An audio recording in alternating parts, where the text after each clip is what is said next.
Amigas y amigos de Antifaz, a nuestros queridos patreones, a nuestros escuchas de Derecho Remix y todos los podcasts que ustedes ya conocen. Yo soy Gonzalo Sánchez Tagle, se me conoce como el abogado más laureado de la Colonia Condesa y tengo el enormísimo gusto de estar con el artista Mario García Torres. Mi querido Mario, ¿cómo estás? ¿Qué tal? Muy bien, ¿cómo estás, Gonzalo? Un gusto estar aquí contigo. Qué bueno, me da gusto. Pues bueno, a quienes nos han escuchado en los distintos podcasts y plataformas de Antifaz ya me conocen y te voy a pedir, Mario, ¿por qué no nos das una breve presentación de tu parte, una semblanza o como quieras que te conozca este mundo? Suena extraño. Pues nada, yo soy Mario García Torres, soy artista, originario de Monclova, Coahuila. Pero bueno, he estado trabajando profesionalmente como artista durante los últimos 15 años. Y nada, pues aquí estamos para platicar un poco. Oye, y nada más, ¿artista de qué? Yo soy artista visual, hago esculturas, pinturas, bailo, canto, todo, pero bueno, todo para galerías y museos de arte, digamos. Y danos algún contexto breve, ¿en dónde podemos ver tu obra o en dónde está expuesto, o dónde es expuesto? Bueno, mi obra se exhibe en muchos lados. Mi obra está en colecciones en muchos museos alrededor del mundo y bueno, pues no siempre hay piezas exhibidas. Ahora mismo pues no, es justo lo que vamos a hablar, que hay, aunque hay una exposición de hecho ahorita en la Ciudad de México mía, en una galería comercial que se llama José García, pues está cerrado, ¿no? Y creo que es parte de nuestra plática del día de hoy. Claro. Entre otras cosas, hay obra tuya en el Museo Rufino Tamayo, ¿no? En el Museo Rufino Tamayo también hay algunas piezas mías que están en la colección, justo están exhibidas, pero bueno, el Museo Tamayo... Pues, sí, claro. Bueno, y les platico para quienes nos escuchen el motivo que nos convoca a esta charla, entrevista el día de hoy. Es el derecho a la cultura y cómo es que en tiempos de pandemia y en tiempos de encierro, pues lo damos por sentado, pero literalmente nuestro derecho a conocer y hacer en la cultura y en el arte está suspendido. Y voy a dar un muy breve contexto. El 27 de mayo de este año se emitió en el Diario Oficial de la Federación las primeras acciones extraordinarias por parte del gobierno federal. Pero fue hasta el 30 de mayo en que se declaró la emergencia sanitaria por causas de fuerza mayor y al día siguiente, es decir, el 31, conocimos nosotros en realidad cuáles son esas acciones extraordinarias. Y para efectos de lo que aquí nos interesa en esta conversación, se determinaron dos. Lo que se conoce o se denomina como actividades esenciales y el resguardo domiciliario voluntario. Pero esas actividades esenciales, por supuesto, que no involucran a la cultura. Y en ese sentido es que, Mario, ¿por qué no nos platicas cuáles son tus primeras reacciones por lo que hace a estas llamadas actividades no esenciales? Sí, bueno, pues muchas gracias por ese espacio. En realidad yo, pues como les platicaba, pues yo soy artista, yo hago mi trabajo en mi estudio, pero a través de estas últimas semanas o este número de semanas, como que he empezado a tratar de poner en la mesa esta discusión que tiene que ver con esa definición de las actividades esenciales. Y en realidad tiene que ver con, sobre todo, no con la actividad en sí, sino con repensar un poco nuestra cotidianidad durante esta epidemia, durante este encerrón, y pensar que los museos pueden terminar siendo de una gran ayuda para esta epidemia y sobre todo para la salud emocional. Yo creo que para mí una de las cosas más importantes ha sido, y he estado externándolo y se ha convertido un poco en una discusión con mucha gente ahora que les interesa estar siendo parte de la discusión y añadiéndose a tratar de hacer algo al respecto. Y eso tiene que ver con abrir los museos, porque creemos fervientemente que los museos podrían ayudarnos a tener una mejor salud emocional durante esta pandemia. Es decir, que son museos, son parte de la infraestructura cultural, como pueden ser también otras cosas que se dedican digamos, a la actividad del espíritu, ¿no? Como se podrían ser iglesias, centros de meditación, yo qué sé. Pero los museos son parte de nuestra infraestructura, parte de nuestra infraestructura cultural en el país, que son espacios muy grandes, muy amplios, y donde el visitante pues puede tener un momento de soledad, un momento de tranquilidad, un momento personal y íntimo, ¿no? Entonces, yo he estado como tratando de regresar a poner esa cosa en la mesa, esa discusión en la mesa, que tiene que ver con abrir los museos. A partir de Ahora, eso... pero abrir los museos, mi querido Mario, pareciera ser cuando menos y de bote pronto un poco contraintuitivo con las medidas de sana distancia, el resguardo domiciliario voluntario. Sabemos que este virus o esta bacteria que vuela en el aire y que no podemos ver, pues en realidad es un enemigo invisible.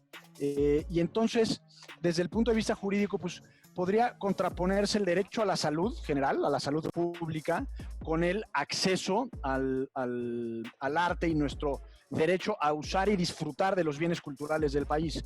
¿Cómo, en principio, cómo conciliarías el derecho a la salud con el derecho de acceso a la cultura? Sí, por eso justo hemos estado pensando en eso, en repensar esto que estabas tú hablando al principio, que tiene que ver con actividades, las actividades esenciales. Es decir, si uno se retira un poco y dice, bueno, sí, todos estos procesos, todas estas normativas y nuevos estructuras que ha generado el gobierno para cuidar nuestra salud física, pues tienen sus pros y sus contras, y como tú quieras, es mucho que discutir, pero sin embargo no estamos tomando en cuenta esa otra parte que tiene que ver con salud emocional. Es decir, un poco yo quisiera poner en la mesa esta idea de que ahí podría haber la manera de generar una conciencia y acciones que llevaran a una salud más integral y que no solo se preocupara por la inmediatez de esto, ¿no? Que es siempre la discusión en nuestro país. Siempre estamos reparando cosas en lo inmediato y siempre hay muy pocas acciones que tienen que ver con pensar nuestras políticas en un futuro, ¿no? Eso en términos generales. Por otro lado, pues sí, claro que habría que, si esto lográramos llevarlo a un campo de acción clara y concreta, pues habría que tomar un número de medidas sanitarias que por supuesto tendrían que acompañar estas acciones, pero sin embargo, más allá, es evidente que no podríamos abrir de inmediato un concierto, un lugar masivo, un mercado. Sin embargo, los museos, a diferencia de otras infraestructuras culturales que tenemos en el país, los museos son espacios muy, muy abiertos en los que podríamos, junto con la institución, mantener eso, ¿no? Creo que hoy por hoy tener una excusa para salir de casa siempre con todas las normativas y dentro de las reglas que se han establecido durante la pandemia, podríamos tener un momento de introspección y de tranquilidad fuera de casa, fuera del ruido de la familia, que tenemos ya 2 meses, no sé cuánto tenemos aquí. Encerrados. Encerrados. Y bueno, pareciera que hay esta oportunidad de pensar, bueno, uno se puede subir al carro sin tener roce con nadie, uno se puede cuidar inclusive en transporte público, si lo hacemos con cuidado, podríamos llegar a ese estado, ¿no? Creo que también una parte de esta agenda, digamos, tiene que ver con asumir que esta es nuestra nueva normalidad, que esto que estamos viviendo no es algo que nos vamos a recluir y se va a ir por completo, sino que va a haber siempre estos nuevos picos, nuevos momentos donde este enemigo invisible regresa. Y por otro lado, creo que parte de la agenda, una agenda más amplia, tiene que ver con eso, con pensar que esta es nuestra nueva normalidad y tenemos que aprender a vivir con el virus y no solamente guardarnos mientras el virus está ahí afuera de nuestra casa. Sí, no vivir a pesar del virus, ¿no? Oye, déjame hacer una breve reflexión de lo que dices, porque me parece que es, además de muy interesante, fundamental. En primer lugar, para quienes nos escuchen, es importante que tengamos en cuenta que el derecho a la cultura es un derecho que está reconocido en la Constitución, en particular en el artículo 4. de la Constitución. Y como cualquier derecho fundamental se construye de distintas piezas y va embonando distintas actividades que nos permiten pensar de forma integral en un derecho fundamental. El primer gran derecho es el derecho de acceso a los bienes culturales y a disfrutar de los servicios que presta el Estado. Y en ese sentido podemos hablar, como ya lo decía Mario, tanto de bienes como tal, es decir, espacios como museos, por ejemplo, o espacios de conciertos, pero también al ejercicio como tal de la creación artística y de la interpretación de la realidad, porque de alguna forma u otra, la creación artística y la creación cultural son interpretaciones únicas de nuestra civilización, ¿no? Eso por un lado. Por otro lado, y me parece que es una perspectiva fascinante el derecho, lo que propones, Mario, que es el derecho a la cultura como un remedio o como un instrumento, como un vehículo para proveer y garantizar de salud mental y emocional a los ciudadanos. Es un factor de la ecuación que estamos olvidando totalmente en esta pandemia, y en ese sentido yo no sé cómo vaya a ser después de 2 o 3 meses que estemos encerrados y a partir de esta nueva normalidad que nos tengamos que ir acostumbrando a vivir con el famoso bicho. Pero en realidad yo creo que los niveles de estrés y de depresión y de angustia pues están por los cielos en gran parte de la mayoría de la sociedad. Y hay una parte que la platicábamos el otro día que me parece que es muy interesante, porque con independencia de lo que dice el decreto del 31 de mayo, reformado el 21 de abril, sabemos que los museos y las actividades artísticas y culturales no son actividades esenciales. No son actividades esenciales, que parecen un poco contradictorio por decreto, porque en realidad lo son, porque la cultura es una parte constitutiva de nosotros. Pero en realidad este decreto desde el punto de vista jurídico se les denomina normas imperfectas porque no tienen una sanción. Es decir, si hoy un museo público o privado se animara a abrir con las propuestas que tú comentabas, pues en realidad no hay ninguna disposición jurídica al día de hoy que establezca que se debe de clausurar o que se le debe imponer una sanción económica. Entonces estaría muy bien articular la reapertura progresiva de los espacios culturales, tanto museos públicos, privados, galerías, incluso hasta yo te diría salas de conciertos con espacios limitados para personas, es decir, que puedan entrar pocas personas, es decir, no abarrotar los espacios. Y en ese sentido, poco a poco irle dando una dimensión integral a la cultura como parte de la salud.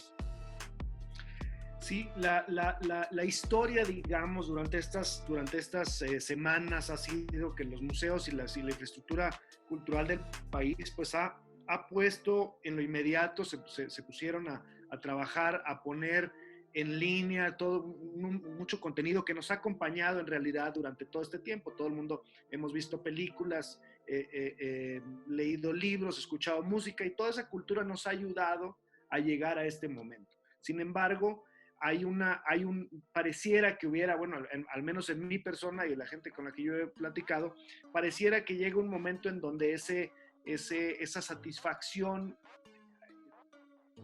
termina y quisiéramos dar el siguiente paso, y es ahí donde fuera posible hacer esto que hemos estado planteando. Por supuesto, en términos técnicos habría que hacerlo de manera paulatina.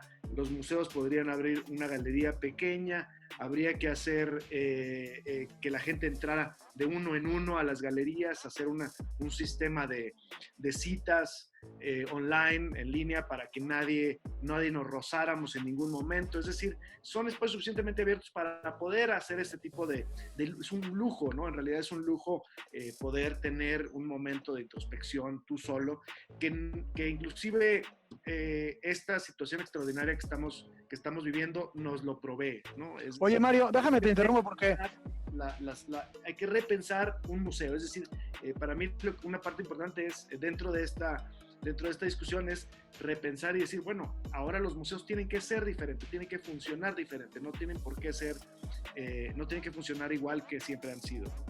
Hay una especie como de dicotomía y no contradicción, porque en realidad son avenidas paralelas entre la cultura entendida como el acceso a un museo, que usualmente se ha considerado como una actividad elitista. Pensemos en Bellas Artes y la ópera, por ejemplo, ¿no? etcétera. Es decir, esta cultura entendida como el espacio exclusivo de muy pocos, como un lujo como tal, y por otro lado la cultura popular, la que se cree en las calles, la que día a día efervece en nuestras tradiciones, que es parte, digamos, de nuestra composición como sociedad. ¿Cómo podríamos conciliar la cultura en ambos casos, tomando en cuenta el contexto de la pandemia? Y me explico, es decir, ¿cómo podemos llevar la cultura popular a esos espacios que son hoy por hoy considerados elitistas, y viceversa, el arte que es considerada elitista la podríamos llevar a la mayor cantidad de gente posible? Bueno, por un lado, como te decía, los museos y la infraestructura cultural en lo inmediato empezaron a compartir sus archivos, sus cosas, cosas que tienen grabadas, cosas que sucedieron en otros momentos. Sin embargo, yo difiero importantemente de eso y de esa retórica de la que estás hablando. Y tiene que ver con que se ha hablado, y mucho más durante esta administración federal, que tiene que ver con de nuevo asumir que esas actividades son elitistas. Y es interesante traerlo a la plática por lo siguiente. Eso que se ve, eso que la gente, que discute la gente, porque el arte y la ópera, lo que escuchamos en el arte, los artes visuales por lo general, ¿no? Lo que se publica en los periódicos tiene que ver con ventas de obras de arte que valen millones y no sé cuánto. Sin embargo, la infraestructura cultural, sí, por un lado tiene que ver con el acceso, que está abierto a todo el mundo, pero por otro lado tiene que ver con un muy importante número de trabajadores culturales que funcionan en esto y no tienen absolutamente nada que ver con ninguna función elitista, ¿no? En realidad son museos que están abiertos a todo el mundo. Habrá museos que son, que generan narrativas para diferentes públicos, narrativas que tienen que ver con un público familiar, un público más sofisticado, pero en realidad es una maquinaria mucho más amplia que tiene que ver con los trabajadores de la cultura y todo el aparato, ¿no? Digamos.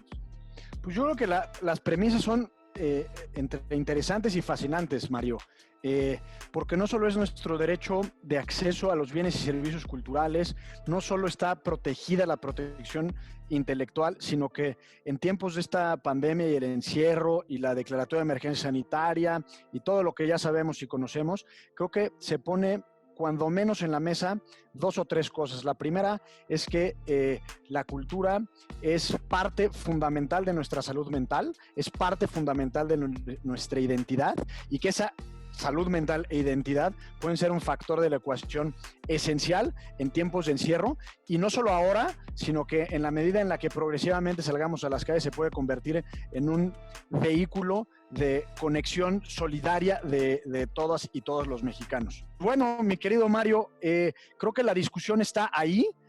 Habrá que esperar a ver qué es lo que hace el gobierno federal en esta materia, qué es lo que cuáles son las decisiones y las medidas que van tomando en función del derecho de acceso a la cultura, la apertura de museos, salas de conciertos, todo lo que hemos platicado. Y por mi parte sería eso. No sé qué quieres concluir. No, pues muchísimas gracias, Gonzalo. Muchísimas gracias por darnos el espacio y ver si alguien más se une. Ya estamos ahí, varias gentes unidas tratando de mover esto y tratando de ver si nos dan permiso, cómo lo hacemos. Lo único que me queda decir es eso, es que creo que es importante que todos desde casa nos imaginemos qué significaría eso. Tenemos que repensar cómo utilizar la infraestructura que tiene nuestro gobierno federal, o nosotros como mexicanos. No solo los museos, también pueden ser otro tipo de infraestructuras. Imagínate un sitio arqueológico, ¿no? Como Chichén Itzá, pues imagínate que pudiéramos, es un espacio tan amplio, que pudiéramos convivir ahí muchis gente. Sí, con su sana distancia, ¿no? Sana distancia, y sería creo que muy benéfico. Creo que pues está un poco ahí en la discusión también, pues los trabajadores, qué tantos trabajadores necesitamos, pero bueno, siempre nosotros lo que estamos pensando es que la ecuación del riesgo que podría implicar a un trabajador, pues sería lo mismo que es el riesgo que tienen los otros trabajadores que están en otras industrias que sí son esenciales, claro, llamadas como esenciales. Sin embargo, el beneficio de ese trabajo pues sería exponencialmente más grande. Pues muy bien, mi querido Mario. Ya saben, a todos y a todas quienes nos escuchan por las distintas plataformas de Antifaz, que nuestra intención más profunda es elevar el debate, poner el dedo sobre las distintas llagas, y en este caso es la llaga de la cultura. Escúchenos en nuestras plataformas y, querido Mario, pues están las puertas abiertas y la invitación permanente a seguir discutiendo de este y otros temas. Te mando un fuerte abrazo y seguimos. Un fuerte abrazo, muchas gracias, Gonzalo, a ti y a todos por ahí.